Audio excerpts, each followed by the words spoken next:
Nah, di sini saya akan membacakan satu tulisan yang dimuat di websitenya Mapesa tahun 2016 ini, udah lama ya. Jadi misalkan seperti Malik Ibrahim. Nah, Malik Ibrahim itu bagaimana? Jadi Malik Ibrahim atau Malik Ibrahim. Siap, Kang Santri Bersarung. Waalaikumsalam warahmatullah. Ya, Kang Rusdi Bani Abdurrahman. Jadi kalau tulisannya itu Malik Ibrahim, kalau Malik Ibrahim itu berarti nama. Tapi kalau Malik, bahasa Arab nih, bahasa Arab. Berarti Raja Ibrahim gitu kan. Dan di Aceh itu dikenal dengan siapa? Sultan Zainul Abidin. Sultan Zainul Abidin ya. Zainul Abidin itu gelar dan nama aslinya ya Ibrahim. Gitu. Sehingga Sultan Zainul Abidin atau Malik Ibrahim itu merupakan anak dari Al-Malikuz Zohir Ahmad Jamaluddin atau yang dikenal dengan Syekh Jumadil Kubro. Begitu, saudara. Hal ini bisa dikonfirmasikan secara langsung kepada para peneliti sejarah atau para sejarawan Aceh, gitu ya. Ini boleh beda, asalkan apa? Asalkan mampu atau bisa untuk mendatangkan bukti yang valid. Nah, karena saya hanya meringkas apa yang menjadi hasil penelitian dari teman-teman yang ada di Aceh dari kalangan para peneliti sejarah. Nah, kembali lagi pada materi bahwa ada satu naskah, dan naskah ini cukup tua ya teman-teman. Tertanggal atau tahunnya itu, sebentar, tahunnya itu, oke langsung saya bacakan ya. Ini yang saya tampilkan tadi itu merupakan lembaran atau fotokopi silsilah Raja-Raja Perlak atau Samudra Pasai. Diangkat dari salah satu lembar kitab Idharul Haq ya. Dan ini tadi seperti yang saya sebutkan itu merupakan tulisan atau hasil penelitian dari Gus Musafir Zaman ya, Musafir Waktu ya. Musafir Waktu itu bisa diakses di ininya. Lembar naskah yang dikatakan adalah bagian lepas dari Idharul Haq ini telah dipublikasi oleh Hashmi dalam Kebudayaan Aceh dalam sumber sejarah dari sumber Muhammad M. Yunus Jamil. Lembaran ini telah menjadi acuan utama bagi penulisan sejarah Raja-Raja Perlak. Jadi Perlak itu dengan kata lain adalah Pasai ya. Misalkan seperti Maulana Malik Ibrahim, itu jelas aslinya Pasai. Kemudian juga Syarif Hidayatullah atau Faletehan, itu dua nama yang sama itu ya. Lembaran ini telah menjadi acuan utama bagi penulisan sejarah Raja-Raja Perlak disebabkan tidak adanya data-data artefak dan pertanggalan yang terdapat dalam naskah telah dijadikan sebagai landasan atas klaim bahwa kerajaan tersebut sudah muncul sejak abad ketiga atau ke-9 Masehi. Karena itu menarik untuk membaca dan mencermatinya. Jadi gini, masuknya atau persebaran Islam di Nusantara itu sudah semenjak dari abad ketiga Hijriah. Nah, kalau berbicara mengenai abad ketiga Hijriah, Imam Ubaid itu belum ada, gitu loh. Untuk buku Wallahu Alam ya, itu saya rasa dari bukunya Kiai Agus Sunyoto adalah Wali Songo itu sudah cukup menjelaskan bahwa Wali Songo itu bukan Bali, udah cukup. Karena apa? Karena nasab Wali Songo yang versi Balawi yang disambungkan kepada Abdul Malik Az-Zomat Khan itu adalah naskah atau versi silsilah yang baru. Itu udah cukup itu, Kang siapa tadi? Kang Yuda ya, Primavera. Nah, artinya begini, tadi kembali ke materi ya, bahwa kalau kita mengacu kepada sejarah Aceh, bahwa Islam itu sudah ada semenjak abad ketiga Hijriah. Jadi Islam itu sudah datang ke Nusantara, khususnya di Perlak atau di mana Samudra Pasai ya. Itu sudah ada pada abad ketiga Hijriah. Dan abad ketiga Hijriah itu belum ada Imam Ubaid itu belum ada. Imam Ubaid itu belum ada. Jadi nggak mungkin Raja-Raja Aceh itu adalah merupakan keturunan dari Imam Ubaid yang merupakan leluhurnya Ba'alawi. Itu tidak mungkin itu, saudara ya. Oke. Kemudian juga karena kerajaan ini sudah muncul pada abad ketiga Hijriyah. Jadi secara logikanya kayak gini nih. Jadi begini ya. Kerajaan Islam itu tidak akan mungkin berdiri kecuali dia itu atau masyarakatnya itu sudah muslim sebelumnya. Nah, kemudian ketika sebuah kerajaan Islam itu sudah berdiri pada abad ketiga Hijriyah, tentu masyarakat itu sudah sejak lama sudah mengikuti atau agama Islam.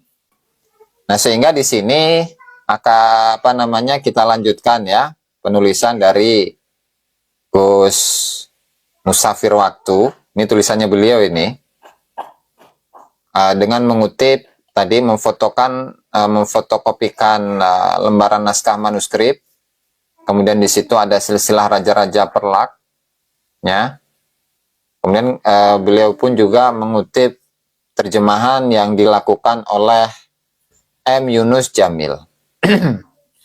M. Yunus Jamil telah melakukan transkripsi naskah ini. Namun saya tertarik untuk melakukannya lagi supaya dapat menjadi perbandingan. Kata-kata yang khusus dari transkripsi M. Yunus Jamil akan saya beri tanda dengan Trans Yunus. Teks naskahnya seperti ini. 9 bulan. Jua adanya. 1 Hijriyah Nabi Sod Alif Mim. Sod Alif Mim. Sod Alif Mim ya. 225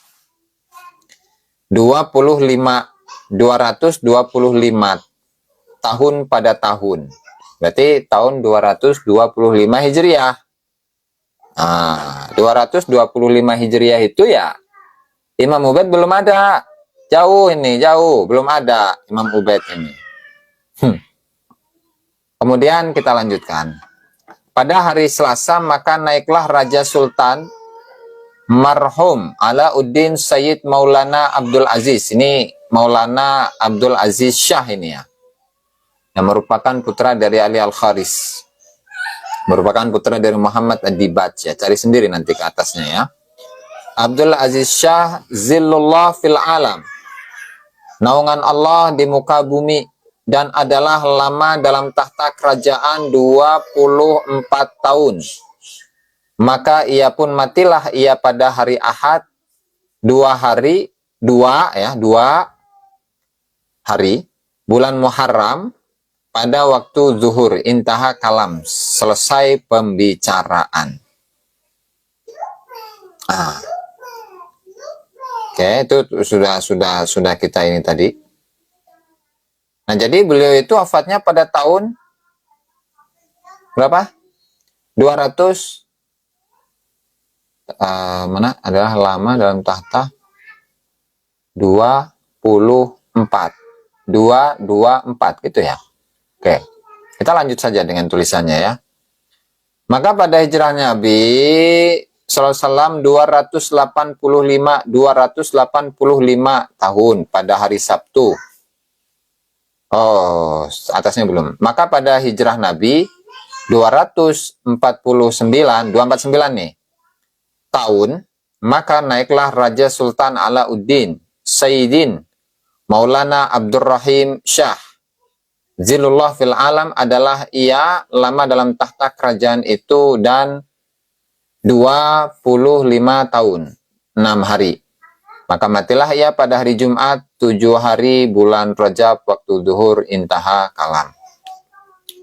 Jadi untuk kematian dari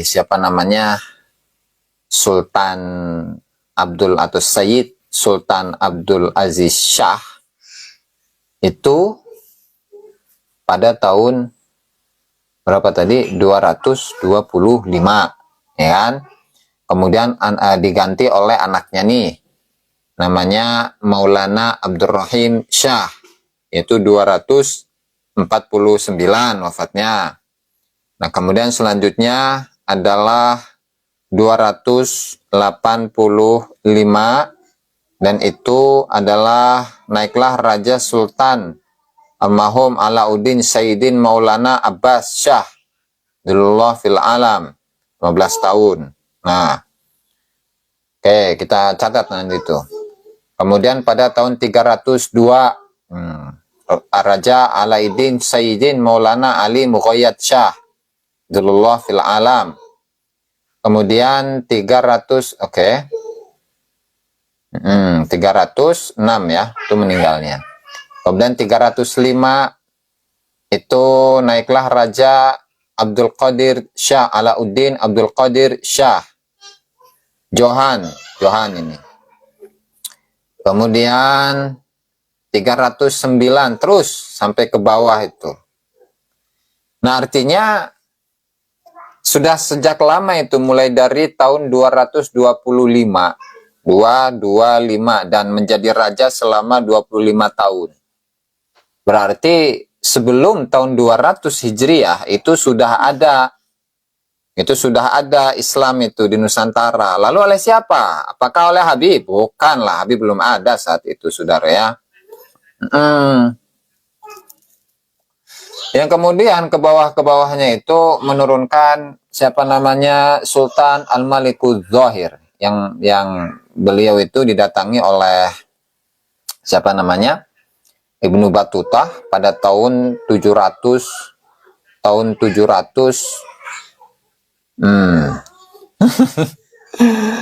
745 itu ya. 745 Hijriah. Nah, itu didatangi oleh Ibnu Battuta, yang beliau ini merupakan keturunan Allah. Bang Din nih, terima kasih Bang Din ya. 1345. Ya, siap Gus Yakin. Terima kasih. Itu sudah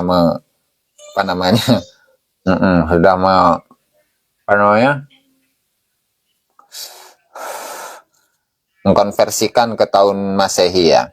Nah, artinya apa? Artinya Islam semenjak abad atau akhir abad kedua atau 100 akhir ya, 100 ya, bisa jadi 150, 60, 70, 80 gitu. Nah, itu sudah ada itu Islam ke Nusantara ini.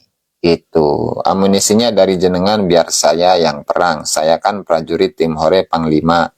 Jangan ikut perang. Kalau Panglima mah harus ikut perang, dia terdepan gitu. Kang Santri bersarung ya, masalah. Jadi begitu ya saudara ya. Jadi memang sudah dari awal Nusantara ini itu Islam sudah masuk ke Nusantara. Nah, sementara untuk di Pulau Jawa itu sendiri, nah untuk masifnya itu baru dilakukan oleh Wali Songo. Dan perlu diingat bahwa redaksi yang digunakan oleh Imam Ibnu Battuta di dalam kitabnya Rihlah, itu Raja Jawa itu adalah Sultan Al-Malikuz Zahir, atau yang dikenal dengan Al-Malikuz Zahir. Itu sering saya ulang-ulang. Namanya Sultan Al-Malikuz Zahir Ahmad Jamaluddin. Nah, kemudian inilah yang dimaksud dengan Syekh Jumadil Kubro itu ya. Kok nggak bisa naik? Ya nggak bisa. Karena ini masih masa percobaan, begitu ya Kang Santri bersarung. Nah, makanya lah Kang Kolbu ya. Lanjut.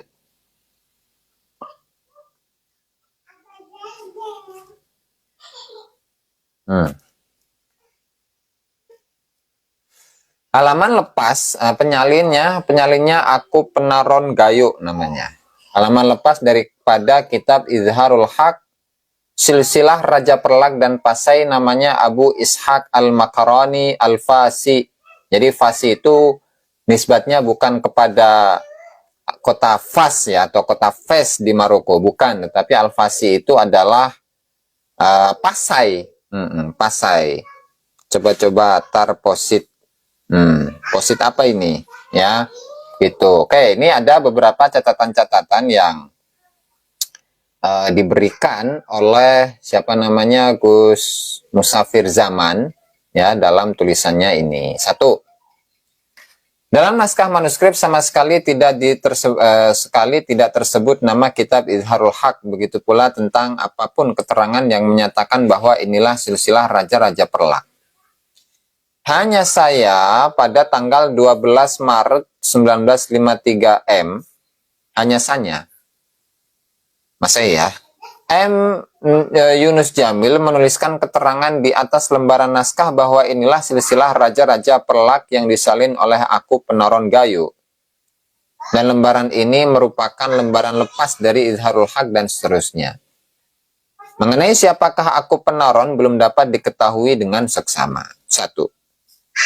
Jadi itu untuk judul dari manuskripnya itu memang tidak disebutkan di dalam manuskrip itu ya, bahwa judulnya itu adalah Kitab Izharul Haq Silsilat Raja Perlak gitu ya. Enggak ada itu.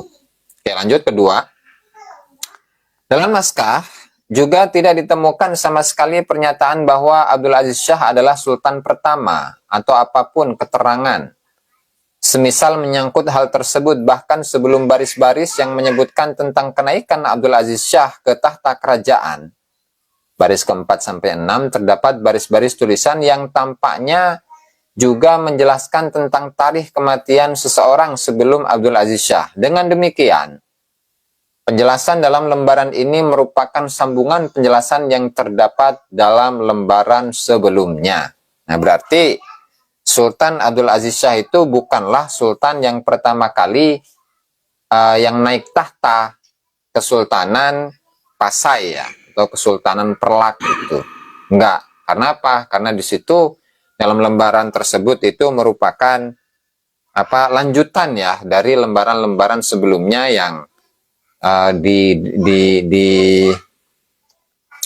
prediksikan terdapat raja-raja sebelumnya yang sudah naik takhta sebelum Sultan Abdul Aziz Shah. Begitu. Ya, kemudian selanjutnya. 3. Tanpa mengetahui isi lembaran sebelumnya, kita menemukan penanggalan. Peristiwa dalam lembaran ini dimulai dari tahun pemerintahan Abdul Aziz Shah tahun 225 Hijriah sampai dengan kematian Mahmud Shah, yakni 12 tahun setelah kenaikannya ke tahta kerajaan pada tahun 349 Hijriah. Rentang waktu yang ditampilkan lembaran ini dengan demikian adalah sekitar 136 tahun mulai dari abad ke-3 Hijriah sampai dengan paruh pertama abad ke-4 Hijriah.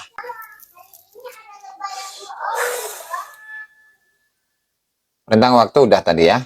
Berarti 136 tahun mulai dari abad ke-3 Hijriah sampai paruh pertama abad ke-4 Hijriah ya. Kemudian, namun segera perlu dinyatakan bahwa sekalipun peristiwa-peristiwa yang disebutkan dalam naskah sebagaimana yang tampak pada lembaran ini secara khusus diberi penanggalan abad ke-3 dan ke-4 Hijriah, tapi naskah ini dapat dipastikan secara mutlak bukan berasal dari abad-abad tersebut. Khot Arab yang digunakan sama sekali tidak memungkinkan hal itu. Bahkan sebaliknya, dari sisi khot yang digunakan justru terang sekali berasal dari era yang sangat kemudian. Ya, baru maksudnya ya, di era-era setelahnya. Dan mengenai hal ini akan sangat meremehkan kemampuan pembaca andai kata saya menjelaskannya dengan rinci. Lain dari itu, perlu juga diamati kejanggalan-kejanggalan yang terdapat pada naskah, antara lain baris ke-5 tertulis 25 tahun pada tahun. Sementara lanjutan pada baris ke-6 tertulis pada hari Selasa, maka naiklah Raja Sultan. Tampaknya ada yang terputus pada baris ke-5, 25 tahun pada tahun. Pada tahun apa? Dan ini diabaikan saja oleh M. Yunus Jamil dalam transkripsinya. Kejanggalan juga ditemukan pada baris ke-12 karena ada satu kata yang mencoret sebelum kalimat 285 tahun. Pada tempat yang seharusnya tertulis ada 3, menyalin lantas melakukan perbaikan dengan merombak tulisan 2 ke 3. Sedemikian rupa sehingga tampaklah bentuk 3 yang aneh. Penyebab keterlanjuran penyalin dapat dimaklumi yaitu karena penanggalan sebelumnya adalah 285 tahun. Dan ia lengah pada saat yang seharusnya ia menulis 300. Selain itu ia juga lengah terjebak. Oke lah, itu mengenai kejanggalan-kejanggalan dalam manuskrip ya. Kemudian sepanjang teks yang disalin dalam lembaran ini hanya satu kalimat pada tahun alif, yaitu pada baris ke-24. Agaknya saya sering pula menemukan kalimat serupa dalam literatur Arab Jawi. Namun terus terang, saya belum mendapatkan pemahaman yang pasti apakah yang dimaksud dengan alif itu adalah semacam penyimbolan hisab al-jumal, yang abajadun itu abajadun, hawazun, kala manun, atau yakun itu tuh. Saya rada lupa juga itu. Oke.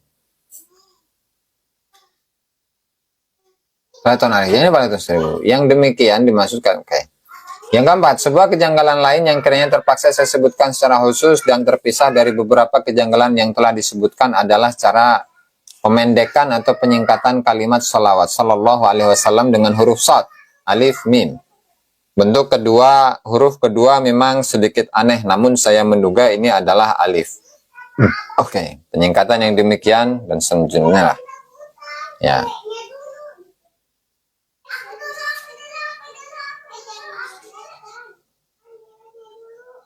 Nah, dikarenakan angka-angka tahun pertanggalan yang tersebut dalam lembaran ini berada dalam abad-abad permulaan sejarah Islam, abad ketiga dan keempat Hijriah, maka perlu diperhatikan beberapa persoalan prinsipil berkenaan dengan sejarah Islam. Ini yang lebih menarik ini.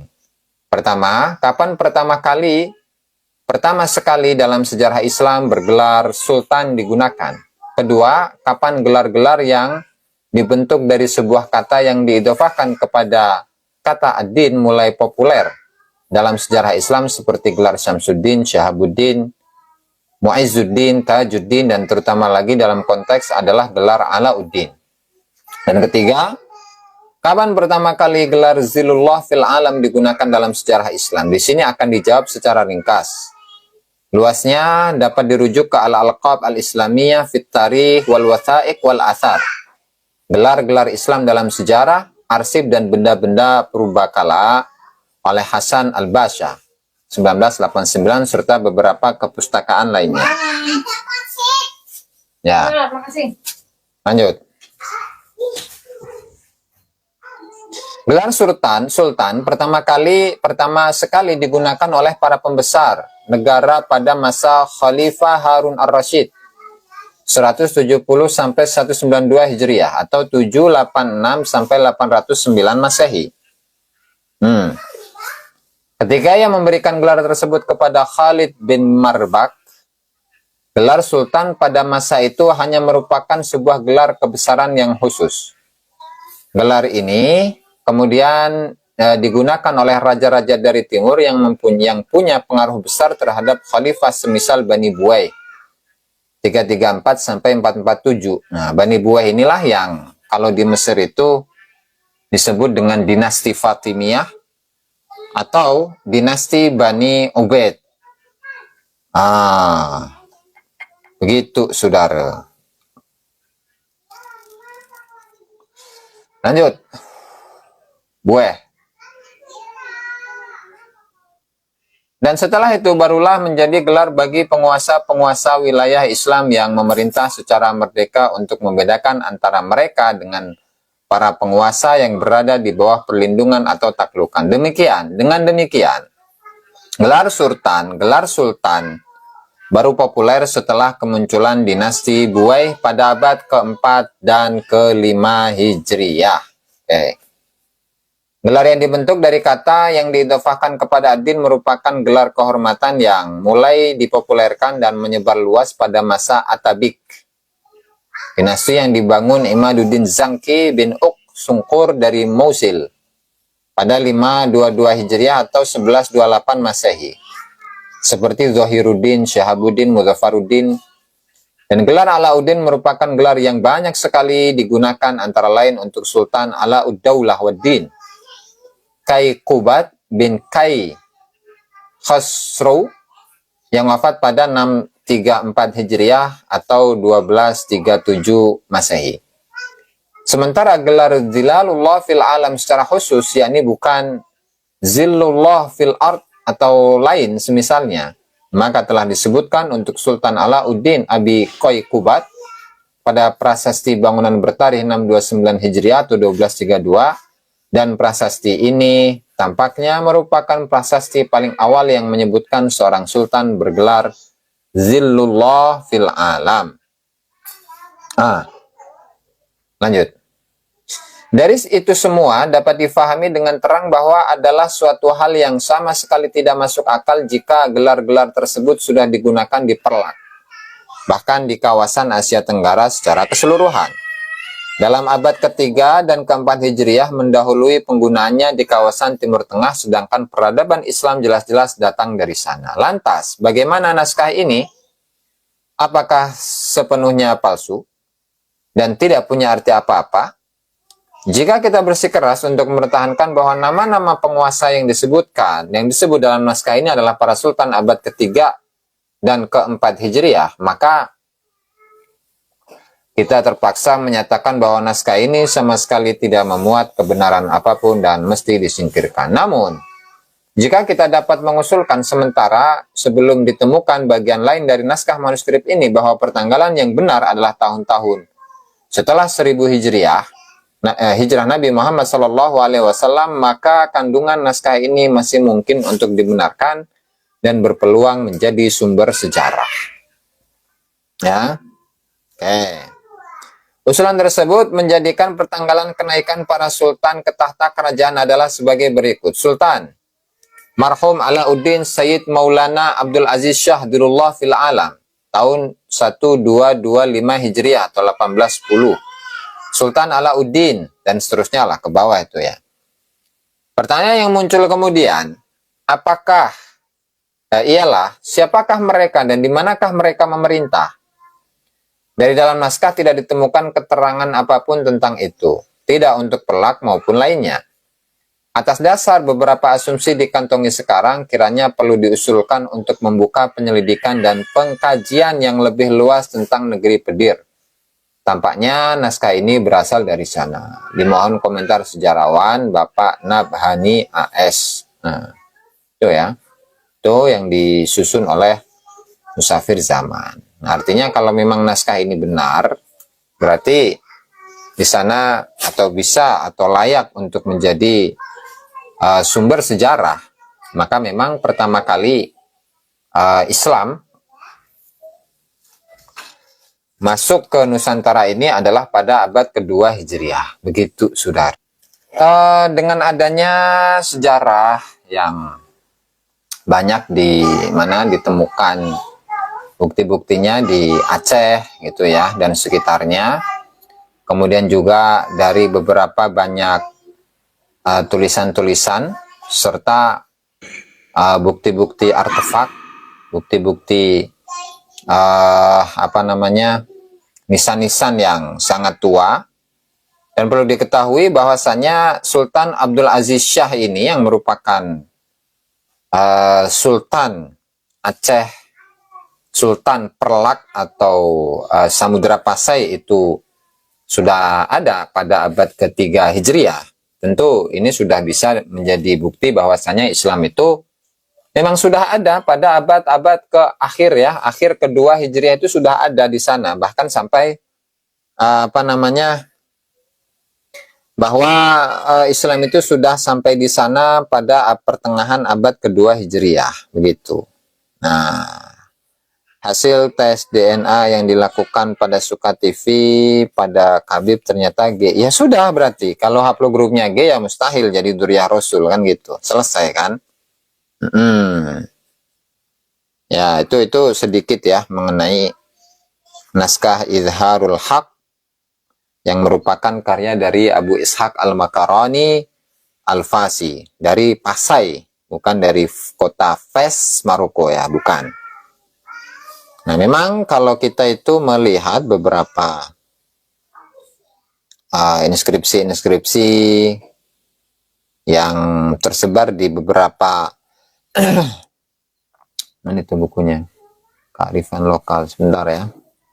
Epigrafi. Nah, ini dari inskripsi-inskripsi yang ada gitu kan, khususnya di Aceh dan Jawa ya.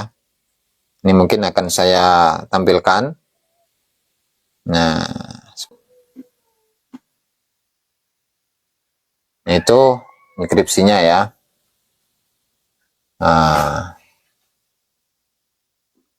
Al-Malikus Sholeh, dan buku ini cukup lama ini karena untuk buku yang disusun oleh Dr. Usman Yatim itu pada tahun 90-an kalau tidak salah. Coba saya cek lagi.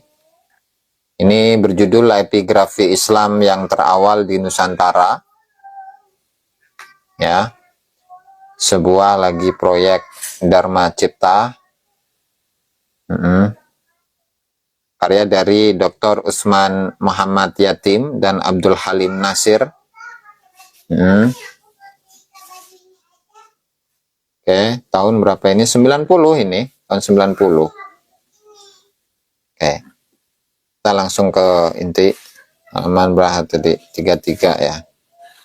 Nah, itu taburan batu-batu bersurat, bertulis maksudnya, di Nusantara.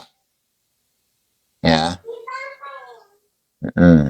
Di Tengganu, Batu Nisan, Al-Malikus Sholeh dan sebagainya ya. Nah, kemudian situ ada Masjid Indrapuri di Aceh, salah satu sebuah masjid tertua di Nusantara. Nah, ini kalau melihat dari teori ya yang disuguhkan oleh Dr.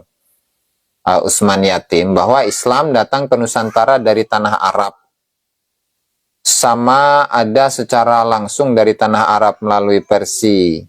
Persia itu maksudnya ya Iran ya, ataupun Gujarat. Pengembang agama itu pedagang, mubalik, ahli sufi. Masih ada tanda-tandanya itu. Terlebih dahulu singgah di Aceh. Dalam perjalanan pergi balik timur barat, semasa menunggu peralihan angin, Islam disebarkan. Oke. Kemudian Islam disebarkan ke tempat lain di seluruh Nusantara ini. Lantaran itulah banyak kaum pedagang di rantau pada zaman dahulu menggelarkan daerah Aceh itu sebagai Serambi Mekah. Nah, kemudian pertanyaannya, kenapa Aceh itu disebut sebagai Serambi Mekah? Nah, Serambi itu kan apa ya? Serambi itu bagian depan dari sebuah masjid gitu kan. Berarti kalau Aceh itu disebut sebagai Serambi Mekah, berarti dari sisi apa namanya, masyarakatnya itu memeluk agama Islam ya sudah lama. Kan tidak mungkin sebuah daerah kemudian dijuluki dengan Serambi Mekah kecuali memang negeri itu memiliki unsur kesejarahan yang sangat kental dengan Mekah itu sendiri, Serambi Mekah gitu kan. Nah, Allah Al-Mumpati, masalah ya, itu sedikit teori ya. Sebelum wujud kerajaan Islam Samudra Pasai yang dipelopori oleh Sultan Islam pertama Sultan Al-Malikus Sholeh, menurut sejarah Aceh sudah ada sebuah kerajaan Islam yang bersultan, yaitu